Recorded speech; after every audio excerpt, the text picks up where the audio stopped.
Rob Oakeshott, one of 3 independents to support a minority Labor government, has announced tonight, after meeting with Coalition leader Tony Abbott, that he is now reluctant to nominate for Speaker in the new Parliament.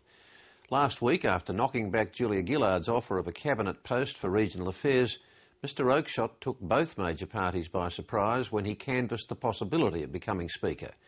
Under the Constitution, by becoming Speaker, he would lose his right to vote, other than as a casting vote in the event of a tie. Mr Oakeshott argued that under a parliamentary reform agreement signed by Labor and the Coalition 12 days ago, he could be paired on each vote with another MP who intended to vote the opposite way to his own intention. In other words, neither would vote, effectively giving him a deliberative vote by default. The Coalition has argued that by definition Mr Oakeshott could not be paired, because under Section 40 of the Constitution he doesn't get a vote. The Prime Minister is taking legal advice, or was taking legal advice, before announcing whether she'd support the independent or not. But in the interim, Mr Oakeshott saw the opposition leader today and for clarification on his position, and apparently that meeting didn't go very well. And Rob Oakeshott joins me now. That's a little bit complicated, Mr Oakeshott, but why, after your meeting with Tony Abbott, are you now reluctant to continue the prospect of becoming Speaker? Yeah. Look, the reform agreement of the last 20-odd days was put together under Section 50 of the Australian Constitution, where members of Parliament can reach agreements for the good working order of the House. This is a tight Parliament on the numbers, and anyone has to be given some flexibility in some form not to give up numbers when it is so tight. So that was the very point of that exercise. It engaged both the Labor Party and the Liberal Party. This is a reform document that everyone's got skin in the game on.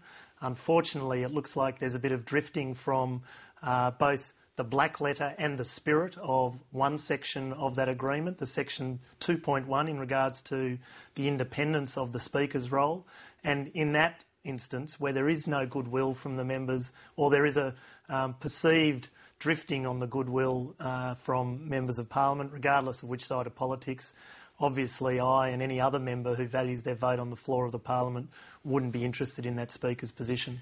You'd have to acknowledge that for many sections of the Constitution there will always be legal argument, not just political argument, legal argument, and it's certainly valid for the opposition to argue legally that Section 40 of the Constitution, in the spirit of the law, and they would say the letter of the law, doesn't allow you to have a vote, and by pairing you are kind of getting around that. And my response to that is there was always a tension in the way the numbers fell in this Parliament between Section 40, which is about voting rights on the floor of the Parliament, and Section 50, without sounding too dry, which is in relation to the House having the ability to work solutions to the problems that are in front of them, essentially. And that was always the tension. That was part of the agreement that was reached. I would hope, and the disappointing thing is that due diligence was done by all parties before agreements were reached, before group hugs were had. Unfortunately, it doesn't seem like... There was only one, and there might not be another. Well, that's right. Unfortunately, on this specific item, and there's 22 separate items in this reform agreement, on this specific item it doesn't look like due diligence was done by other parties. I am confident from my advice that it stacks up in regards to Section 40, so long as, and this is the critical factor, so long as there is goodwill and agreement from all members. And from the meeting today, there is obvious tension still alive, and therefore, from my position, in light of that, you know, it's a step too far for this independent to go for that Speaker's spot. Now, for whatever reason, you resisted the temptation offered by Julia Gillard to become a minister in the government.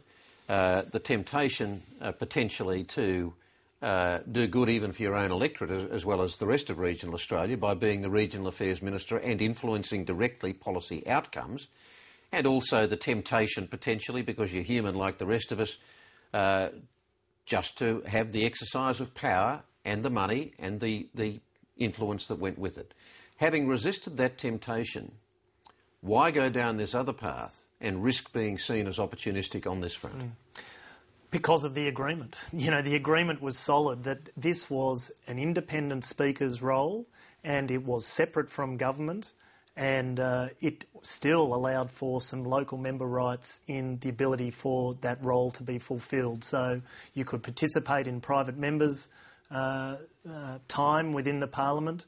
There is still that casting vote in a tight parliament. And the third, and the one that's causing some concern and controversy, is, as per the agreement by all parties, that issue of pairing rights. But now, once that starts to shift, obviously I step back, and obviously now the two major parties have to resolve this speakership position, which is going to be difficult for them to resolve over the next 3 or 4 days. But just staying with your own position, yeah. You'd have to acknowledge that there would automatically be people out there who, the moment you put up your hand for the speakership, would say, feet of clay. This man's no different to many others. He's after the pursuit of power. He's just wanting to cash in on this position that he finds himself in. Oh, look, I can't control how people perceive their politics. It was with all good intent. You know, the knocking back of the ministry, I would hope, would demonstrate clearly in the last 2 weeks that it's not about self-interest, in my view, and the pursuit of an independent speaker's role with some clear new definitions as part of a reform package that's pretty exciting, I think is something that all 150 members of Parliament, if that agreement actually holds, should have been chasing and could have been chasing. So I'm no different in that case to other 150 members, but it's up to us. But on the sheer practicality of how this would have functioned, with you as an independent speaker needing potentially a different pair every time there was a vote on legislation. In other words, the pair would only work on the basis that somebody else would be found to counter the way you would have voted. So if you were going to vote for a bill, they'd have had to find somebody to vote against. If you were going to vote against a bill, they'd have had to find somebody to vote for. Yeah. So surely that was impractical. Well, first of all, it was agreed by all parties. So again, that should have been considered when others, if they're going to raise the practicalities of it. In reality, there is probably about one division a day in regards to substantive legislation. Pairing already, by its very nature, is pre-organised. The two parties already talk to each other in a pre-organised fashion about Joe blows away, therefore you've got to remove one of yours. It's a spin on that, which isn't that much more difficult than what is already in play. And it has been done for all the right reasons of trying to unlock this situation of a 76-74 Parliament. If we don't have that, and if it's not an independent from the crossbenchers, we have potentially a Mexican standoff in a week's time where both sides, in the pretense of being magnanimous, are offering someone from the other side, when in all reality what they're trying to do is remove one of their numbers in a straight political exercise. But that was identified. We tried to address it. Obviously that's now drifting a bit. We're back to square one. But I wonder if you weren't being somewhat naive in hoping and expecting that within the coalition ranks, which includes the National Party, there's obviously been some history of ill will and discord between yourself and the National Party over years. Was it too much to expect that they would embrace, as a member of the coalition, that they would embrace you as a genuinely independent speaker? And having voted effectively against the coalition in supporting Labor for minority government? We shook hands on an agreement. We looked each other in the eye. We reached verbal agreement and we reached written agreement. Naive to believe that everyone in politics understands in Australia today what a verbal, eyeballing, handshake, written agreement means? Maybe. I would hope that the other 21 aspects of this reform document stack up and do survive the next week. They are important for the way public policy is delivered in this country. I would just hope a few people are maybe a bit more honest over the next few days that this is not a constitutional issue, this is not a practical issue. Clearly, as you raise, there are some political issues. If that's the case, say it. And let's move on and try and pick a good speaker for the next Parliament. One effect that your announcement of interest in the speakership did have was to cause Tony Abbott to express respect for the Labor Speaker in the last Parliament, Harry Jenkins, and that he would prefer to see Harry Jenkins as Speaker. Now, that's actually not a bad start, is it, to a more bipartisan or more sensible approach to the Parliament?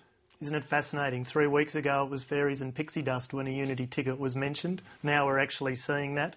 But that is actually, in my view, an example of potentially what's going to be played out over the next few days is, due to the raw numbers, under the pretense of being magnanimous, we are going to see one side offer up one from the other side and vice versa. But if they do balance each other out, isn't that the desired outcome? Well, not if... if constitutions are... if the rhetoric is to be believed, then someone is losing a pairing right as a speaker, and therefore that affects substantially the numbers on the floor of the House. So a few people now have to either start to rethink some of their rhetoric and let's see whether they truly do believe it's a Section 40 issue or really a Rob Oakeshott issue. Now, speaking about Rob Oakeshott issues, people still talk about that moment when you fronted the media with Tony Windsor to announce which side you were going to support. Have you looked back at the video of that not-so-brief moment in our political history, and was it as much agony for you looking back as it was for the rest of the country as you were doing it? Yeah, I could only get to about 10 minutes of it. No. Look, yeah, maybe I spoke too long. I'm quite open about that. But the reason I did was to try and get some substantial issues out there and to really try and explain the process that I went through, that it wasn't... But it did look like a very agonising time for you. Well, it was, and so I wanted people, not just the 17 minutes, but the 17 days, and so I wanted people to see that, and They definitely saw that. Well, and I accept the twits and all the various criticisms of 17 minutes, but I hope people do put it in the context of this was a big issue for this country, not just for myself, and the issues raised. I would love to see debated more as a consequence, and I haven't. I've seen comments about a 17-minute speech, but not so much about the regional education crisis. We're starting to see a re-engagement on a climate change debate. We're starting to see a regional broadband debate. We're starting to see stability in the parliament start to be discussed, like we are tonight, and that's good. So, yeah, I'll cop some hits for 17 minutes, but I hope we can get down to the substance sometime soon. Rob Oakeshott, thanks for talking with us. Thanks, Kerry.